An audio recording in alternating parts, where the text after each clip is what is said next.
ঈদ মোবারক। আজকে পবিত্র ঈদুল আজহা। ঈদের দিনে রান্না করার জন্য আজকে চলে আসছি আমরা খিচুড়ি। আজকের মেন আকর্ষণ খিচুড়ি রান্না করার জন্য এক বসাই দিলাম। এক গরম হয়ে গেছে, তেল দিয়ে দেই। এই যে একটা তেজপাতা দিলাম, এই যে শুকনো মরিচ দিয়ে দিলাম, এই যে কাঁচা জিরা দিয়ে দিলাম, পেঁয়াজ কাঁচা মরিচ মশলা কষানোর জন্য পানি দিয়ে দিলাম।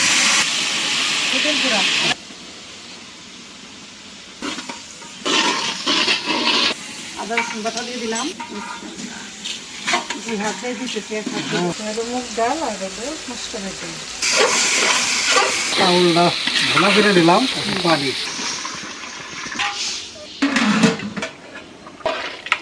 দিয়ে দিলাম, মুসুরির ডাল দিয়ে দিলাম। এখন খিচুড়ি দমে। খিচুড়ি তো ফার্স্ট ক্লাস। খিচুড়ি মজা হয়েছে অনেক।